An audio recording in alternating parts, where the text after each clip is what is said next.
Lo que tiene una universidad como esa es que, por un lado, es una llave mágica que te abre todas las puertas. O sea, cuando yo estaba haciendo mi tesis doctoral y necesitaba una reunión o juntarme con algún ministro o algo así, llamaba, yo estudiante de doctorado de Harvard, Harvard. Sí. Oye, pero si la arquitectura chilena es tan buena, ¿por qué la vivienda social es tan mala? Yo siempre yo hago una charla en que digo que mi vida profesional ha sido un desastre, porque por algún motivo me la he pasado de desastre en desastre. Me toca dar una charla donde yo advierto 3 causas por las cuales Transantiago va a fracasar. Y a las pocas semanas, al día siguiente del terremoto, yo estoy con mi señora en el jardín ahí tratando de evaluar los daños, me suena el teléfono y era el presidente electo Piñera. Y mi señora me dice, un año. Y señor presidente, sí, señor Alar, usted estuvo en Chaitén, en la Franja de Gaza, usted estuvo en Santiago, necesito que se venga a ayudar para acá a la reconstrucción. El rol público de la arquitectura y de la ciudad al final es inevitable. O sea, tú haces un edificio que queda mal inserto en su contexto y puede generar un impacto que le puede fregar la vida no solo a los habitantes de ese edificio, sino que a todos los vecinos. Si tú crees que estudiar arquitectura es hacer edificios y casas, eso es el 2% de la producción del espacio y del hábitat que se da en el país. Mientras tú sigas formando arquitectos con la expectativa de que salgan en la portada de la vivienda de decoración en una casita en Cachagua, en un acantilado, vas a generar mucha frustración. No puedes seguir teniendo comunas con 40 metros cuadrados per cápita de área verde como Vitacura y otras como Recoleta, donde tienes 3 metros cuadrados. O sea, alguien va a tener que diseñar esos espacios públicos. No tenemos que lamentarnos ni temer ni llorar de que no hay pega, de que la situación está difícil, de que no hay espacio para desarrollarnos profesionalmente. Las oportunidades están ahí y pidiéndonos a gritos, pero tenemos que usar otro lente para encontrarlas. Bienvenidos al podcast de Arquitectura y Algo Más. Hoy conversamos con Pablo Alar, arquitecto y magíster de la Pontificia Universidad Católica de Chile, máster en Arquitectura y Diseño Urbano de la Universidad de Harvard y doctor de Diseño y Planificación Urbana de la misma universidad. Además, es decano de la Facultad de Arquitectura y Arte de la UDD. Conversamos con Pablo de su formación profesional, de la creación de Elemental, la reconstrucción urbana de Chile post-terremoto del 2010, del futuro de la profesión y muchos temas que les volarán la cabeza. Pero antes de seguir, debo agradecer a quienes hacen posible este podcast. Partner Prod, quienes con su talento permiten que podamos entregar este contenido en una altísima calidad. Síguelos en sus redes sociales. D01 Arquitectos Consultores, oficina de arquitectura industrial y corporativa en donde te ayudamos a ahorrar tiempo y dinero con nuestra metodología de inteligencia de edificaciones. Contáctanos y con mi socio Felipe te ayudaremos a cumplir ese objetivo. Ahora sí, sigamos con el podcast y conozcamos por qué Pablo Alar decidió estudiar arquitectura. Hola Sergio, la verdad es que fue casual. Yo era un joven muy inquieto, siempre fui bueno para el dibujo, fanático de los Legos, me gustaba armar y desarmar cosas. Pero me gustaba todo, me gustaba la historia, me gustaba el arte, me gustaba... Las matemáticas me costaban, pero igual salvaba. Y hacía cómics. Y en algún momento yo me decidí a estudiar publicidad. Y estaba ya en el preuniversitario, ya preparándome, digamos, para lo que era en ese entonces la prueba de aptitud académica. Cuando uno de mis profesores me dice, oye Pablo, tú quieres estudiar publicidad y con tu talento, con tus capacidades... ¿Quieres dedicar la vida a inducir a las personas al consumo cuando podrías estudiar algo que haga un aporte más grande? Nada contra los publicistas, de hecho tengo un cuñado publicista. Y me golpeó.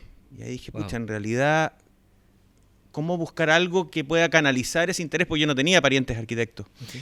Y dije, ya, pues vamos a probar con la arquitectura. Y fue tal el flechazo que se convirtió no solo en mi profesión, no solo en mi vocación, sino que en mi estilo de vida. Mi hobby es la arquitectura, colecciono libros de arquitectura, cuando viajo voy a ver arquitectura. Respiro arquitectura, como arquitectura, me van a hacer bullying. Es mi pasión y la descubrí cuando ingresé a la universidad porque no tenía referentes, no tenía parientes arquitectos. Pero habían ciertas habilidades que en el fondo se veían en ti que te podían Sí, ayudar a pero estudiar que me arquitectura. jugaron en contra. O sea, yo digo, yo era seco para el dibujo en el colegio, hice todas Ya. las caricaturas del anuario de mi generación, etcétera, y me acuerdo una primera tarea en la escuela de arquitectura en primer año cuando nos mandan a Quinta Normal, al parque de la Quinta Normal, a dibujar el parque. Ya. Y yo, como era bueno para el cómic y todo, agarré, había unos cabros jugando fútbol y hice un croquis así del arco y el arquero volando y la pelota en perspectiva como que era gigante y el arquero así achicando tipo supercampeones así. O habían unas monjitas paseando y yo dibujaba a las monjas con sus... así, muy técnicamente, Claro. muy puro. Y me acuerdo que Fernando Pérez, cuando estamos corrigiendo, gran arquitecto, profesor y Premio Nacional de Arquitectura en ese entonces, En la Católica. en la Católica, me dice, oye, dedicaste tanto tiempo y tanta energía a expresar toda esta dinámica de las personas, etcétera, pero no hay nada del parque, no hay nada del espacio, no hay nada de los edificios. Y al lado había unos mamarrachos, que eran unos dibujos muy feos de una compañera, pero que efectivamente mostraban el túnel de árboles y cómo generaban un espacio, cómo el museo interactuaba con la esplanada.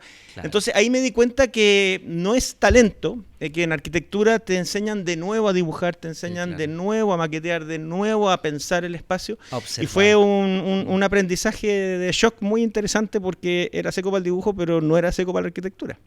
Y después de esos primeros años, ¿cómo te fue en la carrera? Porque los primeros años en arquitectura son súper abstractos. Sí. Pero después ya se empieza a aterrizar un poco más y se empiezan a transformar en decisiones concretas, en análisis de problemas, etcétera. Mira, tuve mucha suerte porque enganché al tiro con la carrera. En primer año, obviamente, como a todos, me costó mucho porque iba aprendiendo después de las entregas. O sea, como que Sí. aprendía de los errores, digamos. Y me tocó una generación muy particular porque nosotros éramos 80 y el año anterior habían reprobado 60 de 80. Entonces éramos una generación muy grande con gente muy talentosa que ya había hecho Taller 1. Ya. Entonces ahí forjamos amistades muy importantes con los que venían de antes. Entonces fuimos como apoyándonos, aprendiendo juntos. Y me enamoré muy rápido de la carrera. Yo era Mateo, pero no el Mateo competitivo, sino que el apasionado, el embalado. O sea, trasnochaba no por desesperación, sino porque lo estaba pasando bien. Perfecto. Y eso finalmente fue haciendo que me fuera involucrando rápidamente en proyectos especiales, en ayudantías, y entré a la universidad y llevo más de 30 años sin salir de ella. Porque después me dediqué a la docencia en parte. Sí, claro. Ujú. Bueno, te titulaste de la Universidad Católica, ¿ejerciste inmediatamente o seguiste estudiando porque posteriormente tú estudiaste en la Universidad de Harvard? Sí. Mira, fue un proceso. Yo entré el año 88 a la Católica y me tocó un momento muy particular donde pasaron cosas cruciales en la Católica. Por un lado llegó Fernando Pérez como director de escuela y luego como decano, generando un proyecto de escuela muy, muy potente, donde además tocaron cosas cruciales. Justo me tocó cuando invitaron a Godofredo Yomi y Alberto Cruz a hacer el taller a Mereida en la Católica, que influyó mucho a una generación completa. Y tuve la suerte también de que el año 91, yo estaba en tercer año, y la Bienal de Venecia invita a 50 escuelas de arquitectura a montar un pabellón en la Bienal. Invitaron a la Católica e hicieron un concurso interno entre los estudiantes para seleccionar a 4 estudiantes que íbamos a diseñar, construir, viajar, montar el pabellón con un profesor. Y ese profesor era Rodrigo Pérez de Arce, que venía recién llegando de la EJ, y los 3 estudiantes eran Álvaro Salas, que después trabajó en la Municipalidad de Santiago, Sebastián Irarrázaval, Perfecto. Alejandro Aravena y yo, que era el cabro chico de tercer año. Y esa experiencia fue única porque durante un semestre trabajamos con Rodrigo, Alejandro, Sebastián, Álvaro, preparando el montaje, construyéndolo, viajamos a Venecia, montamos, expusimos en Venecia y después yo congelé el segundo semestre y nos fuimos a viajar, a hacer el viaje a Oriente con Alejandro, y no solamente nos hicimos muy amigos, sino que además fue un viaje iniciático desde el punto de vista de nuestra formación como arquitectos. Y ahí cuando volví me tocó, como congelé el segundo semestre porque me quedé en Europa, volví a hacer la práctica en la oficina de Teo Fernández, Montserrat Palmer, Rodrigo Pérez y Ramón López en la estación Mapocho. Entonces Perfecto. fue una tremenda experiencia en la que fue el diseño y construcción del Centro Cultural Estación Mapocho. Y luego terminé la carrera y cuando estaba terminando, a punto de egresar, se nos invitó a un grupo a titularnos vía magíster. Antes el magíster en la Católica era postprofesional y ¿Ya? dijeron, veamos la posibilidad de que sea una vía de titulación. Hoy en día es Sí. la vía de titulación. Tú tenés que optar si no quieres Continuidad titularte vía de magíster. estudio. Claro, estamos hablando hace 35 años. Y me metí al magíster y ahí saqué el magíster en la Católica. Antes de terminar, de titularme, empecé a trabajar en una oficina, en la oficina de Cristian de Grote. ¿Ya? Tuve la suerte de trabajar 2 años con un premio nacional espectacular, espectacular. Y Todos los que han nombrado no, sí, yo sigo muy afortunado, te digo, me ha tocado... grandes Me han arquitectos. tocado, mira, yo soy un testigo privilegiado, por así decirlo, los últimos 40 años de la arquitectura chilena, que me ha tocado participar o estar ahí presente en momentos cruciales. Y me tocó trabajar con Cristian de Grote y ahí yo ya tenía el bichito de hacer otro posgrado afuera y empecé a ver y en un momento digo ya, ¿qué voy a estudiar? Yo tenía mucho, en ese entonces, digamos, mis héroes eran Moneo, Koolhaas, Herzog y de Murón, y veía con mucho atractivo la Architectural Association en Londres, porque en ese entonces estaba Alvin Boyarsky, que era el director, y había toda una efervescencia, estaba la Saja, estaban un montón de... Perfecto. Y además que Rodrigo venía de ahí, Rodrigo era mi mentor, fue mi profesor guía de tesis, Rodrigo Pérez de Arce. Y postulé una beca del British Council y no me la gané. Y estaba muy picado porque no quedé en la Architectural Association y de repente hablando con mi cuñado, que es un gran empresario, que además está en el board del London School of Economics y no sé qué, me dice, bueno, ¿y qué te pasó con la beca? No, que bueno, no quedé. ¿Y a qué universidad postulaste? Me dijo. No, postulé a la Architectural Association, a la AA, que es una escuela boutique de arquitectura de vanguardia. AA me dice, pero eso suena como Alcohólicos Anónimos. ¿Por qué no postulé a una universidad como Oxford, Cambridge, Harvard, Columbia? Dije, chuta, en realidad... Nada contra la IA, fantástica, Sí, es una claro. gran escuela de arquitectura. Pero ahí entendí que tal vez tenía que buscar algo distinto a lo que yo ya venía haciendo. Claro. Y en vez de hacer otro magíster en arquitectura, empecé a decir, oye, diseño urbano. Yo nunca había sido urbanista, nunca había seguido los cursos no era discípulo de Munizaga ni ninguno de los grandes urbanistas de la Católica, pero dije, ya voy a explorar, y justo aparece que Harvard invita a Koolhaas a hacer clases al GSD, que Moneo y Herzog y de Murón estaban haciendo clases, y dije, si mis héroes están ahí, Claro. hay un programa en Urban Design, postulemos para allá, y postulé a la beca Fulbright, no me la gané, y a la tercera me saqué la beca, y con mi señora, que teníamos este proyecto de vida de irnos a vivir fuera, partimos al GSD a hacer un máster en diseño urbano. En todo ese trayecto yo trabajaba con De Grote y hacía clases en la Católica, y partimos el 97, originalmente por 2 años, digamos, a hacer el máster. Y estando en el máster con la beca Presidente de la República y la Fulbright, había una combinación, y la Full Claro. Wife, porque mi mujer trabajaba también para mantenernos. Ok. Sí, Alejandra, gracias por el apoyo incondicional. Estando allá, Juan Jugarte, que era el decano entonces de la Católica, me dice, ¿por qué no ves la posibilidad de quedarte al doctorado? Y en el segundo año del máster empecé a hacer las gestiones y quedé aceptado en el doctorado. Entonces un viaje que originalmente era por 2 años terminó siendo por 5. Y seguí después a hacer el doctorado en Harvard. Y tuve la suerte de tener a Moneo de profesor, a Herzog y de Murón de profesores de taller, a Koolhaas también. O sea, fue realmente una experiencia alucinante. Porque única. al final... lo que tiene una universidad como esa es que, por un lado, es una llave mágica que te abre todas las puertas. O sea, cuando yo estaba haciendo mi tesis doctoral y necesitaba una reunión o juntarme con algún ministro o algo así, llamaba, yo estudiante de doctorado de Harvard, Harvard, para. Claro, al tiro. Es una llave mágica y, por otro lado, es un imán que atrae mucho talento. Sí, claro. Entonces, el gran dilema era que con ese nivel de exigencia, tú todas las tardes tenías que decidir si te quedabas trabajando en taller o ibas a la charla de Bono en la escuela de gobierno o al lanzamiento del último libro de la Isabel Allende o ir a ver a Nelson Mandela. O sea, No, era a olvídate, ese nivel de... claro. Entonces, es un ambiente tan efervescente, tan potente que solo cosas buenas pueden salir de ahí. Fue una experiencia maravillosa. Sin duda alguna. Oye, ¿y cómo funciona? Porque te fuiste con familia. Y eso, o sea, yo lo pienso, y es probablemente en mi generación uno de los grandes temas que cuando queríamos estudiar un posgrado, ojalá hacerlo antes de tener familia, porque después es todo más complicado, Sí. pero a lo mejor esas son puras trabas mentales, o es realmente un desafío. Mira, o sea, nosotros partimos, yo y mi mujer, nuestro primer hijo Pablo nació allá, al segundo año. Pero la clave acá es que esto tiene que ser un proyecto familiar, no es un proyecto personal. Claro. A mí me tocó ver muchas parejas que ella o él no eran parte del plan y partían y terminaban deprimidos y separados y con mucho conflicto, porque obviamente es un nivel de exigencia, y esto en cualquier posgrado, en cualquier universidad fuera muy duro, estáis lejos de la familia, en una época en que no había internet además, por lo tanto no había esa conexión tan directa que hay ahora, y tiene que ser un proyecto familiar, un proyecto de pareja, y nosotros estando allá, Alejandra, tengo la suerte que ella tiene nacionalidad norteamericana, entonces por eso era la beca Full Wifi, ella trabajaba mientras yo estudiaba, y cuando decidimos tener a Pablo, digamos, fue deseado, fue planeado y nació allá. Y por suerte nació allá, porque después tuvimos una serie de pequeños accidentes ahí que nos sirvió mucho que haya nacido allá.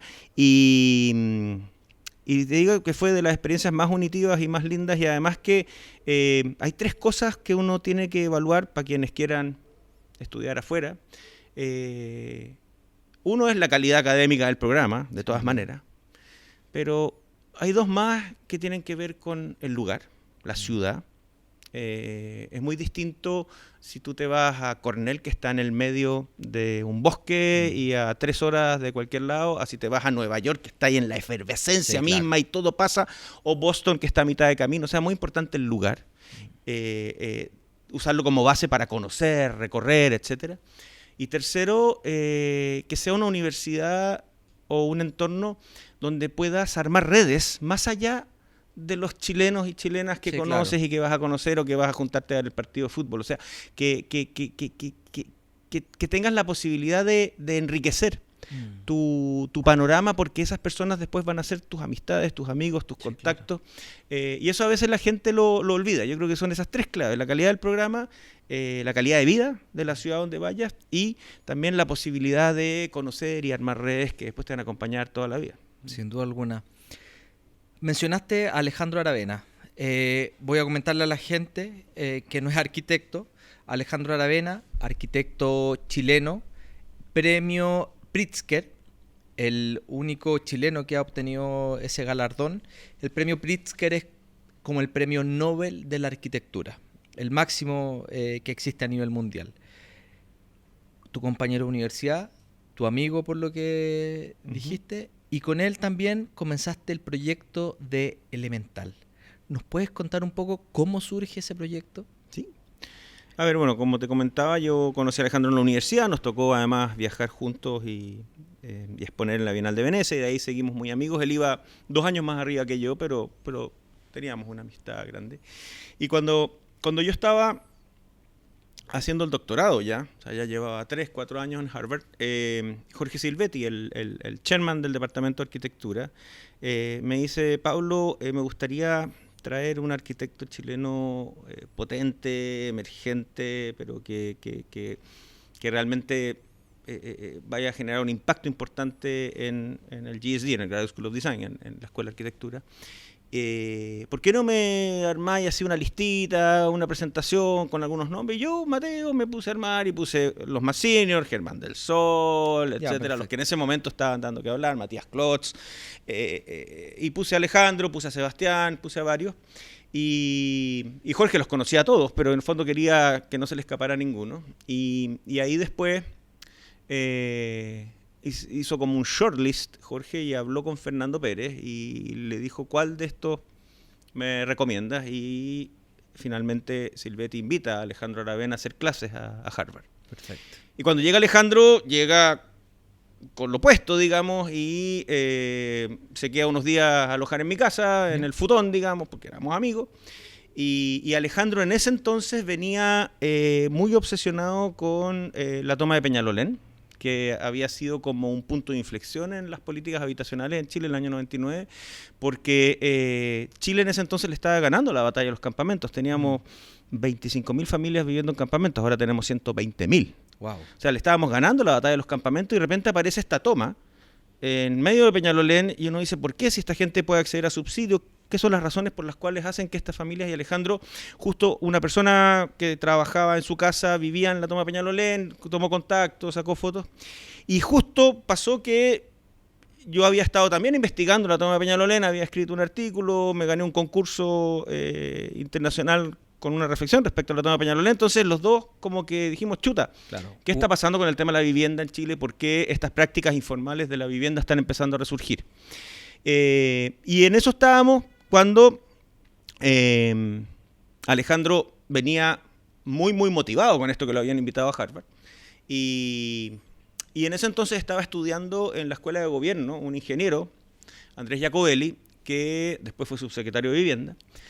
Andrés había sido director ejecutivo de Servicio País, que es esta organización de la Fundación para la Superación de la Pobreza, que lleva a profesionales jóvenes a comunas remotas para apoyar a esas comunas, digamos, profesionalmente. Y estaba haciendo el máster en políticas públicas, y éramos amigos, vivíamos en el mismo edificio. Entonces un día estamos comiendo en mi departamento, y Alejandro y yo estábamos alucinando con el momento que estaba viviendo la arquitectura chilena en ese entonces. Estamos hablando del año 99, el año 2000, porque estábamos empezando a salir pública, Smilian, el mismo Matías Klotz, Germán del Sol, Pepe Cruz, todos estaban como, había como un auge de la arquitectura chilena. Y Alejandro y yo decíamos, tenemos que hacer una exposición en el MoMA o hacer un libro sobre arquitectura chilena, esto tiene que saberse así. Y Jacobelli nos escuchaba y de repente lanzó la pregunta que yo creo que fue la que cambió la historia, por lo menos de nosotros, que dijo, oye, pero si la arquitectura chilena es tan buena, ¿por qué la vivienda social es tan mala? Wow. Y nos dejó descolocados. Sí, totalmente. Porque nos dimos cuenta que toda esta arquitectura chilena de vanguardia, de grandes hoteles en la Patagonia, o grandes casas colgando de unos acantilados en Cachagua, o grandes edificios públicos, se había, por así decirlo, desatendido o desconectado de las políticas públicas. La vivienda social no la estaban diseñando arquitectos, y claramente había ahí una separación, un cisma que había que resolver. Y ahí Alejandro dice, voy a hacer mi taller de Harvard en temas de vivienda progresiva. Y ahí comenzó entonces, y se hicieron unos talleres gemelos, en Santiago Rodrigo Pérez de Arce y en Harvard él, pensando en temas de la toma de Peñalolén, y a partir de eso dijimos, esta cuestión hay que sistematizarla, organicemos un concurso internacional de arquitectura para resolver la vivienda progresiva. Justo en ese entonces el ministro Rabinetti y luego el ministro Rego desarrollaron un modelo de subsidio que era el más básico de todos, 400 UF, vivienda social dinámica sin deuda, en que te daban media casa y las familias después las iban ampliando. Y ahí entonces dijimos, invitemos a los mejores arquitectos del mundo, invitemos a todos los estudiantes del mundo a pensar cómo resolver esta ecuación difícil de hacer una vivienda que pueda crecer en el tiempo sin perder valor, etcétera, con buena ubicación y por 400 UF.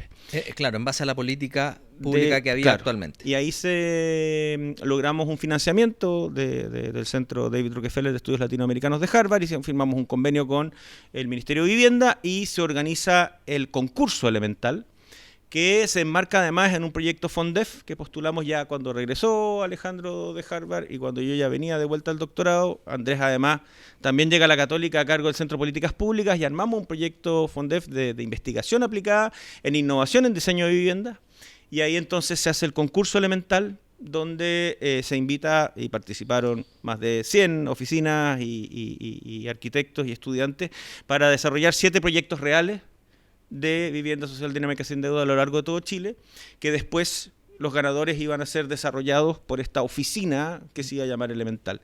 Y así partió Elemental. Yo estaba a cargo más bien de las comunicaciones, Andrés más bien de toda la parte más administrativa, y Alejandro era como el que lideraba el equipo de diseño. Y en paralelo, el ministerio nos dijo, ya, si son tan choros, si creen que el diseño puede cambiar la forma en que se está enfrentando la vivienda social para que accedan a mejores localizaciones, las viviendas ganen valor en el tiempo, las familias puedan agregarle valor. Si son tan choritos, les vamos a tirar un cacho, les vamos a tirar un desafío, Quinta Monroy, que es esta toma en pleno centro de Iquique, 100 familias donde la única posibilidad que tenían era irse al Alto Hospicio, que en ese entonces estaba estigmatizado. Y ahí Alejandro con el equipo comienzan a diseñar y buscar distintas alternativas de configuración hasta que finalmente aparece el primer proyecto de Elemental, que es la Quinta Monroy. Y a partir de eso, luego empiezan a desarrollarse distintos proyectos. Elemental partió el año 2000. Yo el año 2004 tengo por temas familiares, tengo que dejar mi participación activa en Elemental porque tuve que volver a Estados Unidos por un tema de salud de mi hijo, pero seguimos socios y seguimos colaborando hasta que el año 2010, cuando viene el terremoto, a Andrés lo nombran subsecretario de Vivienda, a mí me nombran coordinador nacional de reconstrucción urbana después del terremoto y ahí Andrés y yo salimos formalmente de la sociedad, claro, para no tener conflicto de interés porque Elemental ya estaba desarrollando varios proyectos de vivienda social, digamos, o de interés social y claramente no podía haber un conflicto de interés entre autoridades o técnicos de gobierno y una oficina que iba a participar activamente en la reconstrucción.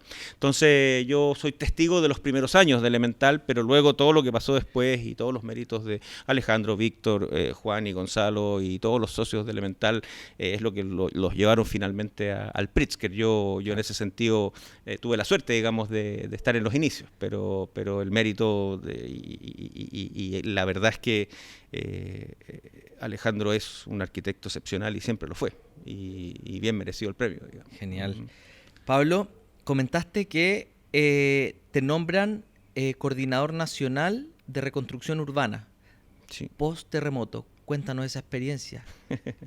Yo hago una charla en que digo que mi vida profesional ha sido un desastre, porque por algún motivo me la he pasado de desastre en desastre. Okay. Todo esto partió cuando yo estaba en Harvard. Terminé el máster en junio del 99 y el doctorado partía en septiembre de ese año y había un verano y dije ya voy a trabajar y me puse a trabajar en la oficina de proyectos interna del GSD que hace asesorías, consultorías y cosas. Y nos tocó trabajar en un proyecto en la Franja de Gaza con el profesor Carl Steinitz, que en ese entonces estaba el pic del proceso de paz, les habían dado el premio Nobel de la Paz okay, a Arafat y compañía, el acuerdo Camp David, y la idea era que la solución para la integración y resolver el conflicto palestino-israelí, es difícil contar esto ahora, era a través de la integración económica y que en la zona de no agresión, que es una zona de 500 metros que hay entre Gaza, había entre Gaza e Israel, con alambres de púa, etcétera, hacer unas incubadoras de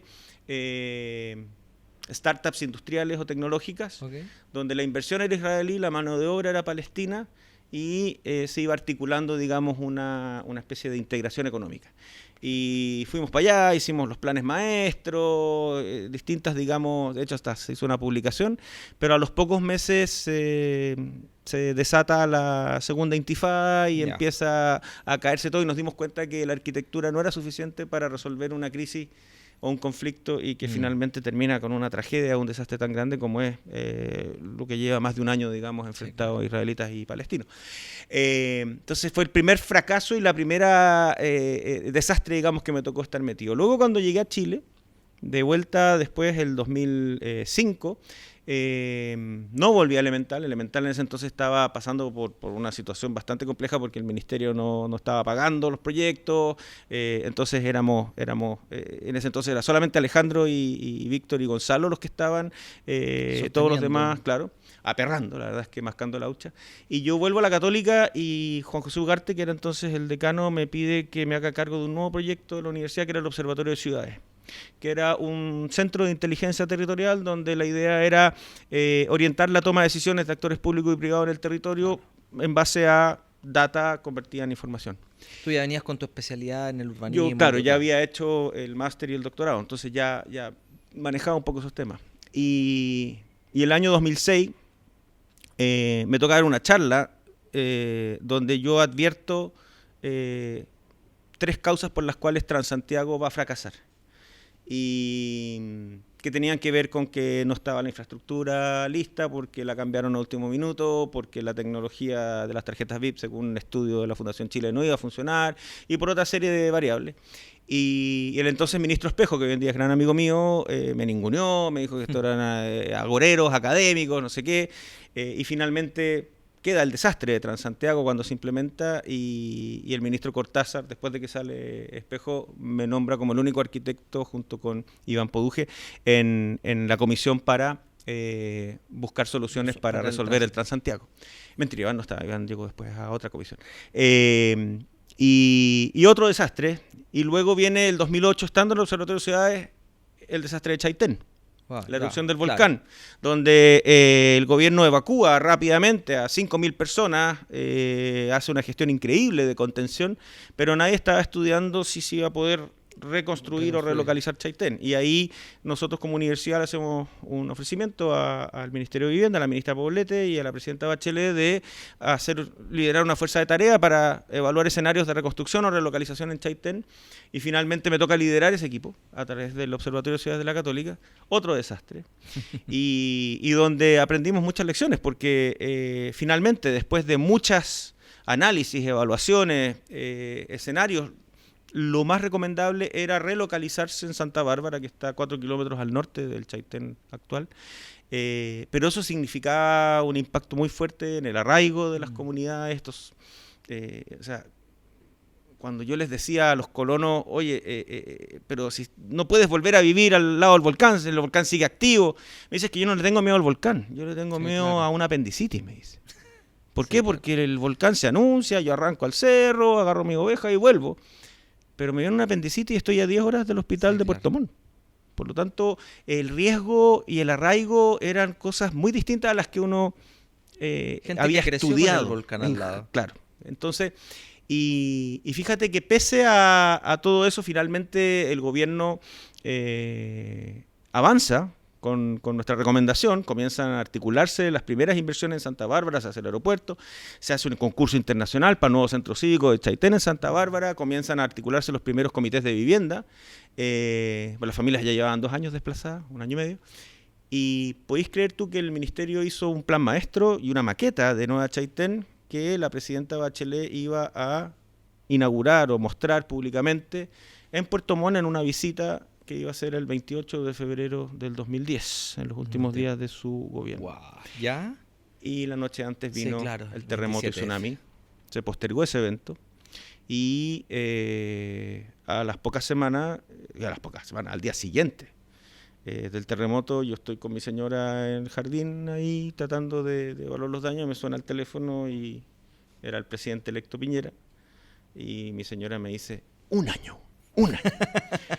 Y señor presidente, sí, señor Alar, usted estuvo en Chaitén, en la Franja de Gaza, usted estuvo en Santiago, necesito que se venga a ayudar para acá a la reconstrucción. Y ahí parte hacia el servicio militar, y por eso digo que, tal cual, que mi vida profesional ha sido un desastre, digamos. Y estuve del 2010 hasta mediados del 2011, coordinando, digamos, más de 150 planes de reconstrucción urbana y patrimonial. Éramos 2 coordinadores de reconstrucción.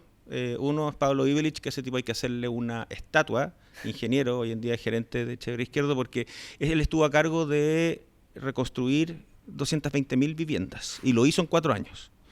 A mí me tocó más bien coordinar distintos equipos maravillosos como el del PRBC 18 en el Biobío, liderado por Sergio Beresville, que después le dieron el Premio Nacional de Urbanismo a Sergio por liderar ese equipo, porque hicieron un trabajo increíble, 18 planes maestros de reconstrucción resiliente. Pero Ibelich reconstruido 220.000 viviendas, claro. Una cosa impensable hoy en día. Y fue una experiencia muy linda, pero probablemente uno de los trabajos más duros que he tenido en mi vida, porque uno está preparado para muchas cosas, pero no para lidiar con un desastre de esa envergadura. Me llama la atención de lo que me comentas, primero, la versatilidad con la que te has ido formando. O sea, hay una visión del arquitecto que hace proyectos y que las escuelas de cierta manera te forman para eso, para hacer proyectos, eventualmente publicarlo en revista, que podríamos hablar del modo en que se está haciendo arquitectura hoy día extensamente también. Pero tú fuiste buscando caminos y te fuiste abriendo camino, arquitectura, ciudad, urbanismo, política. O sea, lo que me estás hablando Sí. tiene mucho de política. Políticas públicas. Políticas Sí. públicas. Fuiste entendiendo una dinámica de cómo funcionaban las ciudades más allá del diseño. ¿Qué opinas respecto a la formación que están teniendo hoy día los arquitectos, que está tan enfocada al proyecto, siendo que tú has tenido una Le estoy formación... preguntando a un decano. Exacto, y para allá voy, y le estoy preguntando al decano de una escuela de arquitectura de la Universidad del Desarrollo, ¿cómo va esa formación? Porque, insisto, la tuya ha sido súper versátil y te ha permitido abordar problemas muy complejos. Pero yo siento que hoy día los alumnos, los chicos, no salen preparados para enfrentar ese tipo de situaciones, ese tipo de problemáticas que son cada día más complejas en el mundo. Mira, nuevamente, yo he tenido mucha suerte de estar en el lugar correcto, en el momento correcto, cuando pasaron ciertas cosas. Respecto a esa versatilidad que dices tú y que va hasta la política, a mí me tocó entrar a una universidad en dictadura en plena transición. Me tocaron las primeras elecciones democráticas estando en la universidad. Y cuando yo estaba en primer año, llega a Chile Oriol Bohigas. Oriol Bohigas fue el gran articulador de la regeneración urbana de Barcelona después de la dictadura de Franco, cuando se vuelve a la democracia, digamos, el padre de la Barcelona contemporánea. Y Bohigas da una charla en que dice: la arquitectura es la más política de todas las profesiones. Y yo no entendía mucho, porque para mí la política era el sí, el no, y no sé qué. Y lo decía no por una cosa ideológica o partidista, sino porque el rol público de la arquitectura y de la ciudad al final es inevitable. O sea, tú haces un edificio que queda mal inserto en su contexto y puede generar un impacto que le puede fregar la vida no solo a los habitantes de ese edificio, sino que a todos los vecinos. Y por otro lado, si tú logras, como lo intentó hacer Elemental y finalmente se le reconoció a Alejandro con el Pritzker, que desde la arquitectura, y no poniéndole más lucas al subsidio o inventando alguna cosa, sino que desde el diseño arquitectónico efectivamente se puede mejorar las políticas de vivienda sin dejar de ser arquitectos, o sea, sin convertirnos en economistas, sin convertirnos, sino que desde el proyecto arquitectónico, desde esta capacidad de manejar todas las variables que informan políticas económicas, legales, etcétera, pero que dan forma al proyecto, entonces tú te das cuenta que uno puede ser versátil, porque la arquitectura es versátil en la medida en que tú sepas que al final tú lo que haces es una síntesis, como le llaman, el mono, de todas esas variables, y finalmente, ojalá que, como lo dijo Vitruvio en la era romana, ¿verdad?, sea bella, sea firme y sea útil. Entonces, ¿qué me pasó?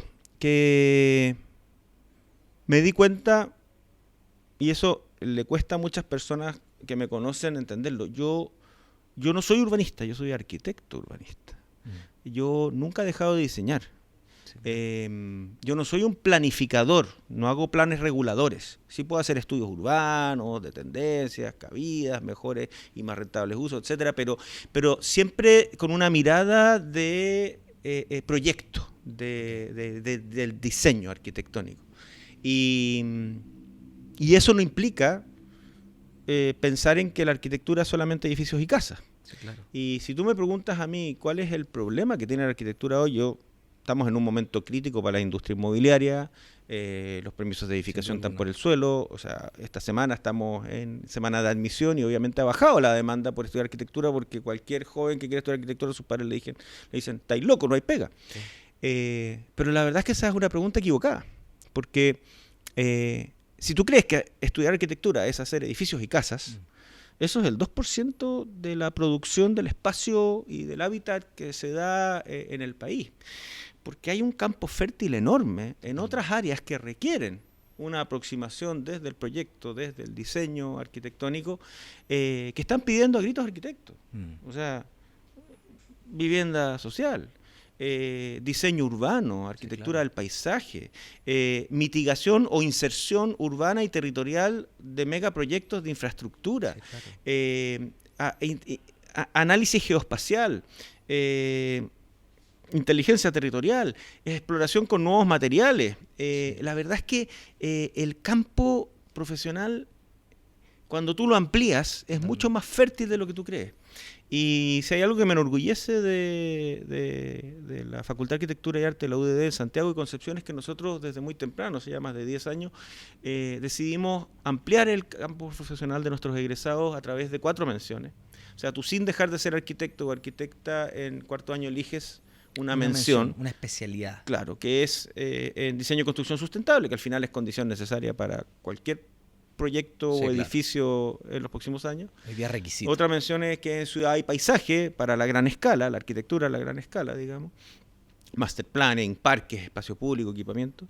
Otra mención que es en diseño generativo y nuevos materiales, todo lo que tiene que ver con la aplicación de diseño paramétrico, inteligencia artificial, nuevos materiales. Y otra en patrimonio, porque también hay un tema que nuestra identidad no puede ser borrada por la arquitectura, sino que tiene que ser puesta en valor. Y que está muy al debe en nuestro país. Totalmente. Hay que desarrollar. Sí, entonces eso ha permitido no solamente que nos acaban de certificar la ex acreditación por 7 años, que es la máxima que pueda aspirar a una escuela de arquitectura en Chile, sino que además que nuestros egresados tengan una alta empleabilidad y que al mismo tiempo tengan esa versatilidad que tú hablas, que me tocó a mí tener por distintas experiencias vitales, pero que creo que así se entiende un poco más el rol del arquitecto también en la sociedad, que no solamente edificios y casas, sino que también, si queremos tener más parques, si queremos que hayan ciclovías, si queremos que haya equipamiento cultural en las periferias, que hayan mejores viviendas, que erradicar los campamentos, bueno, alguien va a tener que diseñar esas ciclovías, esos equipamientos culturales, esos parques, esas viviendas sociales, y ahí es donde hay una cantidad enorme de pega pidiendo a gritos gente calificada para ello, mientras tú sigas formando arquitectos con la expectativa de que salgan en la portada de la vivienda de decoración en una casita en Cachagua, en un acantilado, vas a generar mucha frustración. Y eso, por lo menos nosotros en Arquitectura UDD lo entendimos hace tiempo y nos ha resultado bastante bien. Nuestros egresados están teniendo impacto y eso nos llena de orgullo. Sí, me pasa que cada vez que conversamos estos temas con los invitados, llegamos a la conclusión de que efectivamente hoy día el arquitecto está en una tercera línea de la sociedad. O sea, el arquitecto está esta visión del que hace el mono, el dibujito, que hace plano, y la gente no sabe el valor que hay detrás de la profesión, lo que tú acabas de decir, o sea, diseñar ciudades, tomar decisiones respecto al territorio, tomar decisiones en arquitectura hospitalaria, pero eso requiere una especialidad, y lo que están haciendo en la UDD lo encuentro notable, porque salir con una especialidad te permite insertarte en problemas reales y poder dar soluciones desde la arquitectura a problemas que están pasando hoy día. Que no los va a resolver un médico, ni tampoco un ingeniero comercial, ni siquiera un ingeniero civil, porque finalmente alguien tiene que articular esa síntesis en forma. Y eso cuesta que lo entienda el público en general. Pero por otro lado también debo decir que en la medida en que nuestra sociedad ha ido prosperando, ha ido madurando, ha ido comenzando a haber también una mayor valoración del rol del arquitecto. O sea, la arquitectura chilena es reconocida internacionalmente, no solamente la arquitectura boutique, por así decirlo, de hoteles o viñas o casas de familias de alto ingreso. El mismo premio Pritzker Alejandro se lo dieron por sus innovaciones en vivienda de interés social, no por el Centro Angelini, de la Católica, el Centro de Investigación. Y en ese sentido yo creo que en general el nivel de la arquitectura chilena ha mejorado en los últimos 30 años, incluso la arquitectura genérica, la arquitectura sin nombre, la arquitectura, digamos, sin arquitectos, por así decirlo, de renombre. Y yo creo que nuestro rol en la sociedad es un problema más bien de la disciplina a nivel global, y que tiene que ver con esta línea fina entre lo estético y lo procedimental, y muchas veces los arquitectos tendemos a irnos más por lo estético que por lo procedimental, y hay que involucrarse en políticas públicas, hay que involucrarse en las discusiones de la contingencia nacional, porque al final lo pide. O sea, afuera de cámara comentábamos que a mí me toca estar mucho en entrevistas, en televisión y cosas así. Bueno, es porque hay tema de sobra, todos somos usuarios de la ciudad. Y a mí me llaman porque falla el Transantiago y tiene que alguien opinar, algún arquitecto. Vienen los socavones en los edificios en Reñaca, alguien tiene que opinar. Se quema un campamento, alguien tiene que opinar. O sea, la arquitectura está presente en la contingencia día a día, porque todos vivimos en la arquitectura, en la ciudad. Entonces yo creo que ya es hora de también de sacarnos esa especie de complejo de que somos de tercera, de que no nos pescan, de que nos ignoran, y tenemos que involucrarnos y activarnos e influenciar desde lo que sabemos hacer, que es el proyecto, y que cada vez está siendo más valorado. Claro. Y me imagino que en ese rol hay que involucrarse con disciplinas que están fuera de nuestra área. Totalmente. Y tenemos que aprender a hablar el idioma de ellos, que es lo que más cuesta.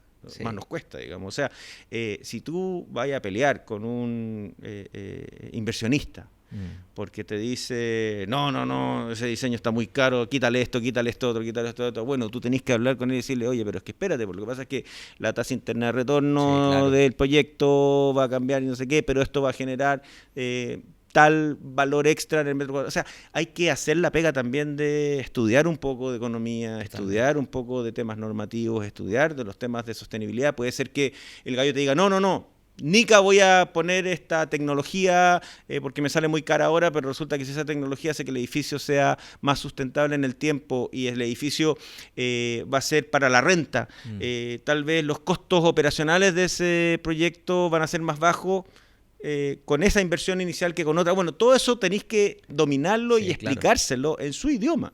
Porque las cosas lindas y los monitos lindos, y si nos quedamos en el mono, estamos perdidos. Y por eso es que yo digo, y es fuerte, que sin dejar de ser arquitectos, o sea, sin convertirnos en economistas o en ingenieros, tener la capacidad de entender, no dominar, entender las variables que informan y forman el proyecto, y con eso poder darle relevancia, valor, y hacer este ejercicio de síntesis, que es lo que al final y a la larga, y eso es lo más lindo, hasta la persona menos culta se da cuenta cuando está en un buen edificio o cuando está en un mal espacio público. Se siente, no hay que ser experto para entenderlo. Sin duda alguna. ¿A ti te tocó aprender a hablar un idioma tremendamente difícil cuando fuiste coordinador, que es el político? Así es. Te tocó lidiar con política. ¿Cómo un arquitecto lidia con todo ese mundo, que es tremendamente complejo y que hay que tener una piel bastante gruesa? A ver, quiero hacer una breve pausa para pedirte algo muy simple, pero muy significativo para nosotros. Muchas personas nos escuchan y nos ven, pero no nos siguen. Por tanto, el simple gesto de seguirnos nos va a ayudar a seguir creando contenido de calidad como este que estás viendo. Además, si quieres estar actualizado de todo lo que pasa en el podcast y en mis redes sociales, puedes seguirme en Sergio Andrés Ahumada, tanto en TikTok, Instagram como en LinkedIn. Ahora sí, sigamos con el podcast. Hay grandes políticos que son arquitectos, fueron arquitectos. Fernando Castillo Velasco, ¿verdad? Gobernador, o sea, intendente, alcalde, ex rector de la Universidad Católica, Patricio Ales, que fue diputado. Digamos, hace poco Emilio de la Cerda también, que tuvo un cargo fue subsecretario de Patrimonio. Digamos, hay arquitectos que han participado en política. Yo más bien siempre estuve involucrado en las políticas públicas, primero en Elemental a partir de los temas de vivienda, luego también me he metido mucho en el tema de infraestructura y concesiones, porque mi tesis doctoral tenía que ver con la Costanera Norte, y ahí aprendí y me metí en los temas de proyectos de infraestructura pública, después todo esto de los procesos de reconstrucción post-desastre, pero la verdad es que otra cosa es con guitarra. Y yo, si bien no tengo una militancia política, sí tengo una posición, digamos, yo me siento un liberal de centro derecha. Cuando me nombran Coordinador Nacional de Reconstrucción, me acuerdo que tuvimos un encuentro de todos los funcionarios del MIMBU en que invitaron a algunos parlamentarios, algunos políticos, como para orientarnos, hacernos una arenga.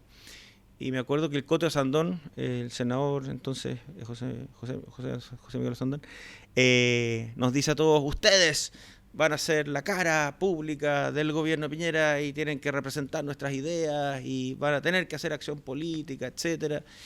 Y yo levanto la mano y le digo: oye, Cote, perdona, pero nosotros somos técnicos, vamos a hacer la pega, vamos a tratar de reconstruir la mayor cantidad de casas y la mayor cantidad de poblados y ciudades, y si eso va dentro de la agenda ideológica del gobierno, fantástico, pero yo no voy a estar haciendo propaganda ni nada. Me dijo que tú no entendís nada, porque desde el momento en que estás con una chaqueta roja, tú ya no eres un tecnócrata, tú representas un gobierno, una ideología, una forma de ver el mundo, y así te van a ver afuera. Y yo no le creí hasta que salí a terreno. Y en terreno me di cuenta. Y es heavy, porque hay gente que tiene el cuero de chancho para hacerlo, y mucho mérito por ello, digamos. Pero yo no soy un animal político, a mí me gustan las políticas públicas y me gusta la arquitectura, y desde la arquitectura, el diseño urbano y los temas en que me involucro, trato de aportar. Pero ahí tú te das cuenta también de que la política es necesaria, y los operadores políticos hacen una pega, y los parlamentarios también, y que es la forma en que nuestra sociedad o el sistema, la democracia, digamos, puede ser muy imperfecta, pero es la que mejor ha funcionado hasta ahora. Pero aprendí lecciones bien duras, o sea, fuego amigo y fuego enemigo. Sí, claro. Nosotros estábamos, por ejemplo, en Dichato, me tocaba ir semana por medio a juntarme con una dirigente, supuestamente los damnificados, que no era damnificada, que era una operadora política, y tratando de explicarle, mira, vamos a expropiar acá, pero aquí con eso vamos a poder hacer un parque de mitigación que va a bajar la fuerza de las olas, y eso va a permitir entonces que muchas familias puedan volver. Ya, y me juntaba con ella, hacía contención. Y un día me dice, Pablito, no me voy a poder juntar la próxima semana contigo porque me voy de vacaciones, pero qué bueno, Lorena, que te vaya bacán, descansa, nos vemos 2 semanas más. En 2 semanas más llega Lorena y hace una manifestación con barricadas, molotov, se pelea con los carabineros, queda la embarrada, y yo digo, chuta, ¿qué pasó con la Lorena? Claro. Bueno, sus vacaciones habían sido un curso de guerrilla urbana en Venezuela financiado por el gobierno de Chávez. Wow. Y ahí el cartón de Harvard se te cae al suelo, sí, porque claro, tú no estás preparado para eso. ¿Ah? Y por otro lado, el fuego amigo. Con Ibelich estábamos ahí avanzando con los subsidios en un municipio del Maule que estaba muy afectado, y el alcalde era un cañón, pero era de izquierda. Y vamos apoyando al alcalde y todo, y de repente llegan a vernos unos parlamentarios de gobierno y nos dicen, oye, ustedes no entienden, en octubre hay elecciones municipales y ustedes no pueden entregar ni un subsidio más en esa comuna porque queremos que caiga el alcalde actual y venga otro nuevo. Perdone, diputado, pero nosotros tenemos orden del presidente de sacar 220.000 viviendas en 4 años. No nos moleste, o sea, salga de aquí, por favor. Y parten a hablar con el ministro. Y le dicen al ministro que si no saca, no sé qué. Y el ministro obviamente se cuadra con nosotros, dice, por ningún motivo que tenemos la orden presidencial, y esos mismos parlamentarios después dan una conferencia de prensa fuera del ministerio diciendo que la reconstrucción es un fraude, que son puros papelitos, que el ministerio no está haciendo la pega. Entonces ahí tú te das cuenta que efectivamente hay un lado más duro de la política. Es como la guerra, es como el arte de la guerra. Pero alguien tiene que amedrentar, alguien tiene que articular, y hay gente que está dispuesta a hacer eso y negociar para destrabar. Y finalmente, nuevamente en Dichato, o en la 8ª región, cuando estaba de intendenta la Jacqueline Van Rysselberghe, tenía completamente fuera a Techo, porque había ahí una pugna con Techo, y habían unas tensiones muy grandes, y se estaba exacerbando la tensión con la gente de Navarro, porque era como el archirrival de la Van Rysselberghe, hasta que finalmente aparece Felipe Kast como el coordinador de los campamentos y de las aldeas de emergencia, y empieza a operar políticamente con su gente, y se van destrabando las cosas. Empieza a mediar. Conocen las artes de la política. Yo no conozco las artes de la política, la respeto porque la viví en carne propia, pero no es algo fácil. Además que lo más complejo, y esto lo dijo una profesora de Harvard, una especialista en salud mental, que vino a ver el tema del estrés postraumático del tsunami y del terremoto, dijo, la verdad es que la respuesta del gobierno ha sido espectacular. El único problema es que, por muy bien que hagáis la pega, una catástrofe va a seguir siendo una catástrofe. Y ahí aprendimos la lección de que no podíamos llegar con la idea exitista de que en 20 años hicimos más, o sea, en 20 días hicimos más que 20 años, que esta cuestión le íbamos a resolver al tiro, que era el gobierno de los mejores, que 24/7, porque hay que hacer el duelo. Sí, okay. Y hay que entender ese duelo, y hay que reconstruir desde esa herida, y no vas a quedar igual. vas a quedar tal vez más sabio, más resiliente, pero hay una pérdida y no hubo espacio para eso. Llegamos y empezamos a reconstruir, levantar, y claramente el Estado levanta la infraestructura, las viviendas, la reconstrucción física, pero hay una reconstrucción también humana, social, emocional, que no vino de la mano del gobierno, y ahí la sociedad civil pudo llenar algunos de esos espacios, pero claramente no es fácil lidiar con el dolor, no es fácil lidiar con la desesperación, la presión de un presidente que quería cumplir con las metas y las puso con muchas gallas y las cumplió, y de una oposición férrea. Entonces, nada más que un desastre de esa naturaleza. Sí, tiene una cantidad de factores que incluso son colaterales, que se van viendo una vez que empieza a pasar el tiempo. Levantaba una piedra y aparecía un problema. O sea, la cantidad de familias que vivían de allegadas. Y que, claro, tú tenías una familia que era propietaria y tenía un subsidio porque tenía su terreno, pero la llegada tenías que buscarle un terreno, una casa nueva, etcétera. Los pescadores, que tú dices, los pescadores, claro, nadie puede vivir en zona de riesgo tsunami, pero los pescadores no pueden vivir a 500 metros de sus aparejos y de sus botes, tienen que vivir. Entonces se empiezan a buscar innovaciones como las viviendas tsunami resilientes, que les hicieron bullying y después se ganaron premios. Entonces empiezan a aparecer, digamos, todas estas complejidades que al final logramos resolver en 4 años, y lo que más yo lamento es que, pese a ser un país muy expuesto a desastres naturales o socioambientales, no aprendemos las lecciones y seguimos improvisando y seguimos embarrándola, y vemos cosas como la reconstrucción de los incendios de Valparaíso de febrero del 2024, que realmente es vergonzoso. Todavía no hay un plan, todavía no se ven los resultados, y ya las familias volvieron a las zonas de riesgo. Entonces, es una pena que con tanta experiencia acumulada no logremos todavía tener una política pública de reconstrucción y recuperación post-desastre resiliente más contundente que la que tenemos hoy. Sí, y de prevención también. Sí, que se podrían abarcar desde los planes reguladores, desde ciertas zonas de seguridad, etcétera. Que se está haciendo de a poco, y obviamente la creación de la Senapred ha ayudado mucho, pero falta todavía, falta. Y mientras tengamos un alto porcentaje de planos reguladores desactualizados, es difícil incorporar el riesgo en ellos.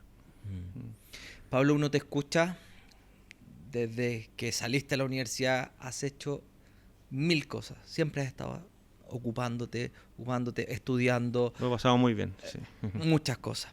Pero también, hace unos años, diste una entrevista en donde transparentaste una situación que pasó con tu hijo mayor, que también mencionaste antes, que es una situación familiar muy compleja. ¿Cómo equilibras una situación de ese calibre con todo esto que nos has contado que has hecho? O sea, ¿cómo uno equilibra estos dos mundos? A ver, bueno, son cosas que a uno le pasan nomás.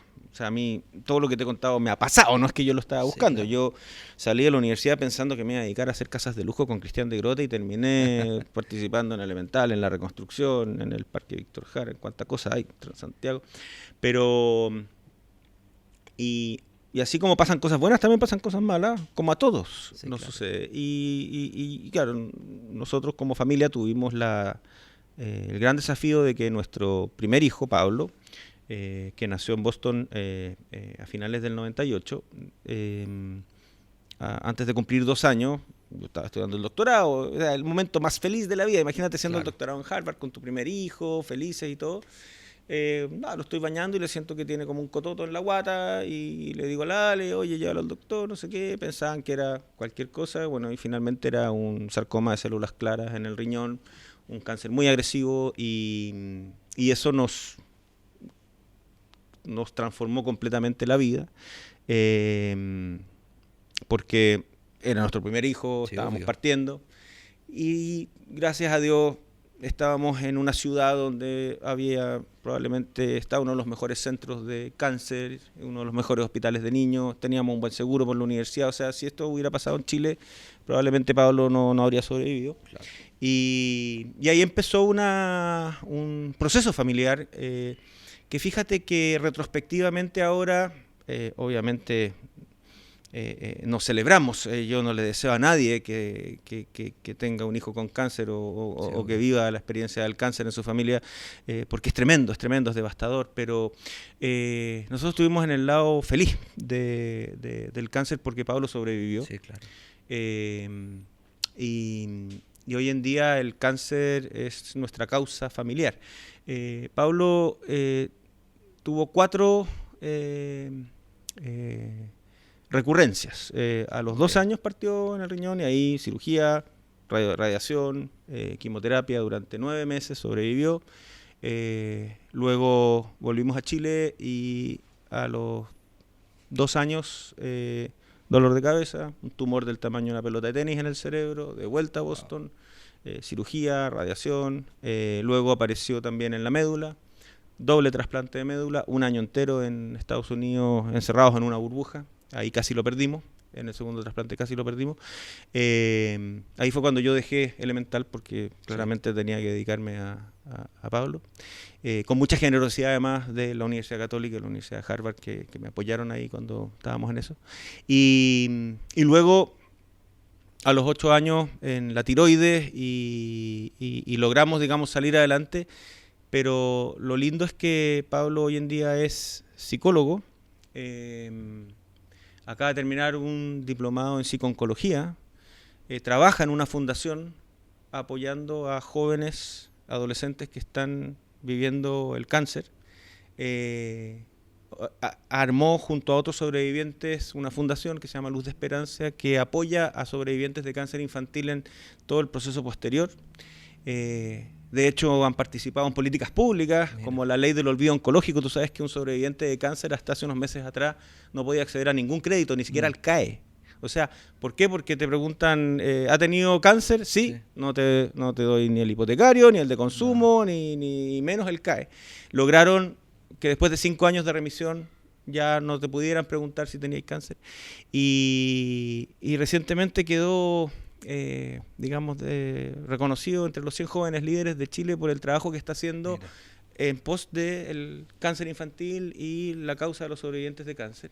Y mi mujer Alejandra, que fue profesora, después trabajó en la oficina de Harvard en Chile un tiempo, etcétera, está desde hace ya varios años dedicada también a la causa del cáncer infantil, directora de Fundación Nuestros Hijos acá en Chile, es vicepresidenta de Childhood Cancer International, que es la organización mundial que reúne a todas las fundaciones que trabajan, digamos, para encontrar una cura y ayudar a las familias que están viviendo el cáncer infantil. Entonces, algo que fue muy duro, que me significó a mí grandes renuncias, como haber salido de Elemental, como haber dejado algunos proyectos en el camino, termina siendo algo tremendamente gratificante porque en cierta medida tuvimos la bendición, el milagro, la suerte de que Pablo sobreviviera y poder devolverle la mano a la sociedad, a esa misma sociedad que nos ayudó a nosotros a través de esto. Es un privilegio y pese a lo doloroso que es, aprendimos a vivir con el cáncer y damos gracias por eso.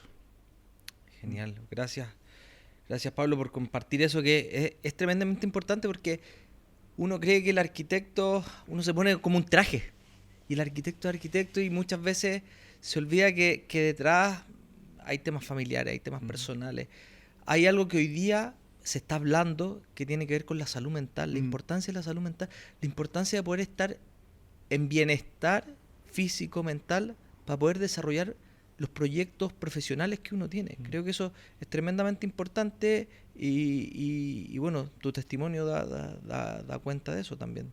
Da cuenta de que para desarrollarnos en cualquier ámbito profesional, el bienestar personal es lo primero. Sí. Ahora, yo lo aprendí a patar. No soy un maestro zen, digamos. Sí, o sea, claro. yo pasé por momentos muy, muy difíciles. O sea, yo te diría que cuando salí de la reconstrucción, yo salí pesando 120 kilos, completamente estresado, porque yo en el fondo la ansiedad la canalizaba a través de los desórdenes alimenticios. Muy estresado, con una depresión muy grande y gracias a tener una compañera como mi mujer, Alejandra, una familia, oye compadre, atina, ponte las pilas, pedí ayuda, no solo desde el punto de vista psicológico, psiquiátrico, sino que incluso hasta me sometí a una cirugía bariátrica y logré bajar de peso y cambiar estilo de vida y empezar a buscar una vida más saludable, a ordenarme y también yo te diría que, a ver, todos lo pasamos mal, a todos nos toca sufrir por algún lado, pero al final, como decís tú, qué importante es la salud mental, tratar de buscar el bienestar. No solo en la satisfacción profesional, que mi vida ha estado llena de satisfacciones profesionales y de aprendizaje, sino que también en tratar de encontrar ese equilibrio. No lo he encontrado todavía, yo no soy en ese sentido estoy muy al debe todavía, pero sí conocer tus límites, saber pedir ayuda y sobre todo el privilegio de tener una compañera como Alejandra, como mi mujer, que es un pivote en mi vida, y mis 3 hijos, Pablo, Max y Antonio, que los 3 son parte de este proyecto y de este, por así decirlo, clan que tenemos muy unido. Para nosotros todas estas experiencias han sido muy unitivas. Y eso yo doy gracias, porque a veces pegas muy estresantes o una situación como el cáncer pueden también fragmentar a una familia. Hemos tenido la suerte de que a nosotros nos ha fortalecido, nos ha unido. Y eso también apunta hacia una mayor salud mental. Genial. Pablo, volvamos a la arquitectura. Mejor. ¿Cómo visualizas el futuro de la disciplina con todo lo que está pasando hoy día? O sea, estamos en un punto en el desarrollo tecnológico, inteligencia artificial. ¿Cómo ves el desarrollo de la disciplina? Mira, como decano tengo que dar muchas charlas vocacionales. Y esto le he dado hartas vueltas y lo he conversado con mucha gente, y yo creo que estamos viviendo un momento crucial para la arquitectura, que está lleno de oportunidades. Yo te diría que más que amenazada la disciplina, yo creo que la disciplina se puede ver catapultada. Ahora que estamos entrando ya al segundo cuarto del siglo XXI. ¿Por qué? Porque hay 4 dinámicas que están marcando lo que va a ser la ciudad del siglo XXI y que va a ser completamente distinta a la ciudad del siglo XX. La primera es que la ciudad es el atajo, y la arquitectura, por tanto, en la lucha contra el cambio climático. O sea, las ciudades consumen el 80% de la energía y emiten el 60% de los gases de efecto invernadero en el mundo, y solo ocupan un 3% de la superficie del planeta. O sea, antes de ir a salvar las ballenas, cubrir los icebergs, etcétera, si así es que ese 3% del planeta sea más eficiente en el uso del agua, en el uso de la energía, reduzca sus emisiones, probablemente le vamos a ganar la batalla al cambio climático. Y eso significa una cantidad de pega enorme para los arquitectos. ¿Por qué? Porque no solamente cualquier edificio que hagamos, cualquier proyecto que hagamos va a tener que cumplir con normas estrictas de reducción de emisiones. Muchas ciudades del mundo se han comprometido a ser carbono neutrales al 2050, y eso está a la vuelta de la esquina, o sea, 25 años más. Sí. Por lo tanto, alguien va a tener que diseñar todos esos nuevos proyectos sustentables, y esa es pega para arquitectos. Y además vamos a tener que hacernos cargo de retrofit y de adaptar todo el stock construido hasta ahora. Entonces la cantidad de pega que va a haber es enorme. ¿Por qué? Porque va a ser condición necesaria para poder seguir subsistiendo, porque las ciudades son los principales emisores de gases de efecto invernadero y consumidores de energía. Entonces, la cantidad de pega que se viene para los arquitectos y el rol que vamos a tener los arquitectos en la construcción de este mundo sostenible es enorme. Esa es la primera. La segunda tendencia global es que parte importante de las demandas globales por justicia social se resuelven en las ciudades. O sea, ya hay más gente viviendo en ciudades que en el campo. En 2008 se inclinó la balanza, y eso, la población urbana va a seguir creciendo. ¿Por qué? Porque las ciudades son fuentes de oportunidades. Es donde hay pega, donde hay educación.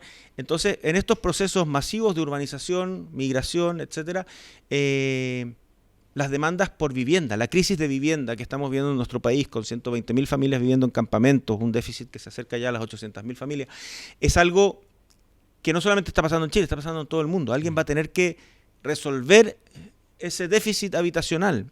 Alguien va a tener que generar que las oportunidades de la ciudad estén más accesibles a todo lo que tiene que ver con el transporte, con el equipamiento, las áreas verdes. No puedes seguir teniendo comunas con 40 metros cuadrados per cápita de área verde como Vitacura y otras como Recoleta, donde tienes 3 metros cuadrados. O sea, alguien va a tener que diseñar esos espacios públicos, diseñar esas viviendas sociales, resolver esas demandas de justicia social desde el diseño. Y ahí también hay una pega enorme. La tercera tendencia, la transformación digital y la tecnología. Piensa cómo están cambiando la forma en que usamos la ciudad desde que aparecieron las aplicaciones. Sí. O sea, el transporte, cómo cambió la oferta de transporte el tener a Uber, Cabify, etcétera, dando vueltas. Cómo cambió la industria de la hotelería, el Airbnb, cómo va a cambiar futuras industrias, todo lo que fue la última milla con la pandemia, claro. La industria del delivery, el retail, y así vienen muchos cambios que también van a significar una cantidad de trabajo enorme y buscar soluciones desde la arquitectura. Partimos con el cowork, sí. Y después nos vamos a ir por el co-living. Y después nos vamos a ir hacia otras soluciones de ciudad compartida que hasta el día de hoy todavía están en etapa embrionaria. Entonces, alguien va a tener que diseñar también esos nuevos conceptos de habitación colectiva, pero compartida, muy tal vez volviendo atrás a los fanalsterios de la época industrial o las utopías de Owen con Nueva Armonía y todas estas especies de viviendas colectivas donde se compartían los comedores y habían espacios comunes. Bueno, todo eso alguien va a tener que diseñarlo. ¿Por qué? Porque al final la gente ya no va a querer ser propietaria, sino que va a querer tener acceso a... Y eso va a significar rediseñar no solamente la infraestructura, sino que también las viviendas, los edificios, etcétera. Y el surgimiento de el metaverso, por un lado, donde vas a empezar a diseñar... Mira, un compañero mío del doctorado, Pau de Solá Morales, sobrino de Ignacio de Solá Morales, esas son las cosas de Harvard. El año 99 hizo su tesis doctoral detectando la suerte que teníamos los arquitectos de que tanto el señor Steve Jobs como el señor Bill Gates, por alguna razón, usaron como interfase para sus sistemas operativos el mundo físico. ¿Por qué? Porque hablamos de Windows, ventanas. Hablamos de portales, tú cruzas portales. Se habla de la carretera del internet. Del escritorio, de las carpetas. Esa interfase arquitectónica, física, tangible, podría haber sido de otra forma. Podría haber sido códigos binarios, pero se hizo imagen y el mundo digital, pudiendo haber sido distinto, el metaverso pudiendo haber sido distinto, se hizo imagen y semejanza del mundo físico. Y alguien tiene que diseñar esos mundos también. Y es notable cómo, por ejemplo, están empezando a surgir aplicaciones de la realidad aumentada, más que la realidad aumentada, que son notables. Nosotros tenemos un estudiante que se tituló hace poco con uno de los primeros proyectos de título en el metaverso, en el cual desarrollaba... junto con profesores de psicología, construcciones de mundos oníricos, de sueños de pacientes psiquiátricos que tenían ciertas fobias, y él construía esos espacios y hacía que el paciente fuera recorriendo junto con su terapeuta ese espacio para ir perdiendo el miedo a la altura, el miedo a estar solo, etcétera, porque construía esos espacios que permitían entonces hacer una terapia y una intervención. Desde eso hasta quién sabe qué. Sí, claro. Y por último, la inteligencia artificial. Perdón, sí. Y lo que tú acabas de decir se ve mucho en el diseño de videojuegos. Totalmente. O sea, el diseño de videojuegos es un campo profesional enorme para los arquitectos y va a seguir creciendo ahora con las experiencias más inmersivas. Y viene después, junto en esta tercera tendencia, que es la transformación tecnológica, la irrupción de la inteligencia artificial generativa, que a mí no me llama la atención porque el año 2004 ya me lo habían adelantado unos amigos. Y aquí viene otra historia notable. O sea, yo te digo, por eso soy testigo de momentos cruciales de la historia de la arquitectura chilena reciente. Y es ArcDaily. David Basulto y Azael. Claro. Los David. Los Davides. Yo cuando llego de Harvard hago un taller y me toca David Azael de alumno y como que enganchamos, etcétera. Y se convierte después en mi ayudante de un curso de urbanismo que yo hacía en la Católica. Y muy inquieto David, junto con en ese entonces Javier Vergara, después se sumó Triqui Basulto. Y me dicen, profe, ¿por qué no hacemos un blog del curso? Y yo les digo, ya, bacán, pero yo no tengo ni un peso y todo. No, mira, hay unos fondos de la universidad y nos pueden dar un tarro y con ese tarro podemos hacer un dominio en WordPress y no sé qué. Ya, háganlo. Y ahí parte Plataforma Urbana. Y ellos comienzan a armar Plataforma Urbana como el chat y el espacio de discusión del curso. Un blog, claro. Y empieza a crecer Plataforma Urbana, empieza a tomar volumen, peso. Y de ahí ellos deciden, en base a la experiencia de Plataforma Urbana, hacer Plataforma Arquitectura. Claro. La peor decisión de mi vida, porque obviamente yo, un académico, no caché, yo debería haber dicho, ya, toma, te pongo 200 lucas, un palo, lo que sea, todo mi ahorro en Plataforma Arquitectura. No lo hice. Y Plataforma Arquitectura empezó a crecer, a crecer, a crecer. Y ahí se llegó de Triqui, finalmente se convierten en ArcDaily, la página web de arquitectura más visitada en el mundo. Terminan vendiendo y hoy en día David se dedica a la meditación tántrica en el sudeste asiático y Triqui sigue como un gran curador de arquitectura. Javier Vergara salió antes, pero ¿a qué voy? A que perdí unos socios y yo no gané ni un peso. Pero somos muy amigos hasta el día de hoy. Y el año 2004, justo estábamos conversando y yo les decía, 2014, hace 10 años atrás, les decía, oye, ¿qué van a hacer ustedes con este negocio? En ese entonces todavía no habían vendido.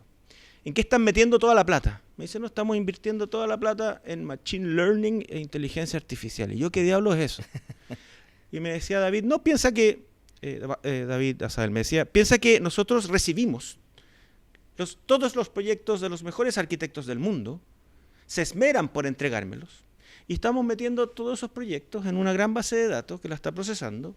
¿Por qué? Porque vemos que el día de mañana, con inteligencia artificial, un arquitecto que esté suscrito a ArcDaily va a decir, me pidieron un hotel de 10 habitaciones en tal localización, San Pedro de Atacama, que cumpla con toda la normativa, no sé qué, y el bot va a empezar a revisar y ¡pum!, me va a tirar un layout de el hotel perfecto en esa zona.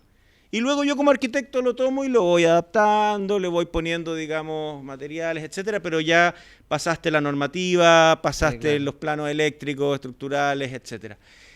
Y algunos dicen ese es el fin de la arquitectura, y ellos me dijeron, no, es el Neufert del siglo XXI. Totalmente. Que era este libro en que uno veía todos los cánones de arquitectura, las medidas, etcétera.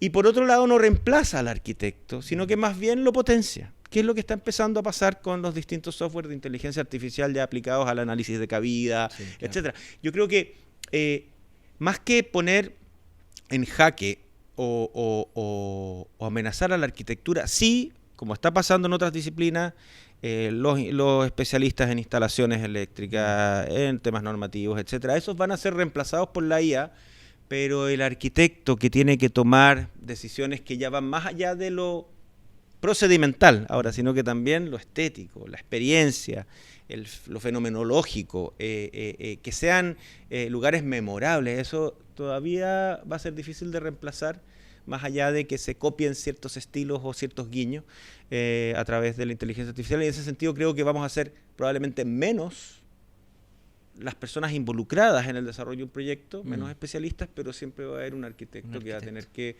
poner al final el criterio y el juicio crítico, que es lo que no tiene todavía la inteligencia artificial. Y la última tendencia, porque me preguntan, tienen 4, algunos le llaman el posthumanismo. Yo creo que es un resurgimiento de un nuevo humanismo, donde queremos empezar a poner a las personas, volviendo al tema de la salud mental, de nuevo como prioridad. Y en ese sentido, la ciudad del siglo XX es una ciudad que se hizo más bien en términos funcionalistas, de la eficiencia de los recursos, etcétera, y generó dinámicas de segregación, de exclusión, de postergación, y creo que hay un espíritu ahora de volver a celebrar, sobre todo después de la pandemia, lo comunitario, celebrar la vida cívica, volver a salir a la calle sin miedo, el tema de la seguridad ciudadana, etcétera, donde claramente tenemos que volver a humanizar nuestro planeta, nuestras ciudades y nuestra arquitectura, y creo que hay un espacio también muy potente, muy demandado, donde los arquitectos tenemos mucho que aportar. Así que yo te diría que cambio climático, demandas globales por justicia social, transformación digital y un nuevo humanismo están pidiendo a gritos un rol mucho más activo de los arquitectos en el mundo de lo que habíamos hecho en el siglo XX. Súper. Pablo, yo conversaría 3 horas más contigo. La última pregunta, más que una pregunta, pedirte si le puedes dar un mensaje a los chicos que están estudiando arquitectura, a los nuevos arquitectos que están recién titulados, un consejo, un mensaje para el desarrollo profesional que se les viene. Voy a citar a Marcel Proust, que de hecho es la cita con que termina mi tesis de magíster. Yo creo que no hay que buscar nuevos paisajes, sino que hay que mirarlos con otros ojos. Creo que no tenemos que lamentarnos ni temer ni llorar de que no hay pega, de que la situación está difícil, de que no hay espacio para desarrollarnos profesionalmente. Las oportunidades están ahí y pidiéndonos a gritos, pero tenemos que usar otro lente para encontrarlas. Como te decía antes, o sea, estamos en una crisis de vivienda donde necesitamos soluciones mucho más creativas, mucho más inteligentes, ser proactivos y llegar, como lo hicimos con Elemental hace 20 y tantos años atrás, con la propuesta, con la idea, golpear la puerta de los ministros, pero ese ímpetu siento que hay que volver a tenerlo. Lo mismo con los temas de cambio climático, o sea, que seamos nosotros los llamados a construir y diseñar ese planeta que tenemos que salvar. Es una responsabilidad enorme. Y lo mismo, digamos, a través del uso de las tecnologías y pensando en las personas. Entonces, yo creo que más que seguir tratando siempre con el mismo crisol, con los mismos lentes, tratar de mirar la realidad, si hay algo que tiene la arquitectura es esta idea, digamos, de que tenemos que dominar muchas disciplinas, pero finalmente articularlas en proyectos. Creo que necesitamos mirarlo con otros ojos y van a empezar a surgir oportunidades enormes, porque está lleno de espacios pidiendo a gritos un arquitecto, una arquitecta que pueda diseñar mejores futuros. No hay pega más optimista que la del arquitecto. Nos enfrentamos a la hoja en blanco, siempre, sin miedo, y proyectamos mejores futuros. No hay nada más optimista que eso y tenemos que no solamente proyectarlo, sino que construirlo. Pablo Alart, muchas gracias por todo este tiempo, por la buena conversación. Gracias a ti, Sergio, por esta oportunidad y este blog. Sin duda alguna.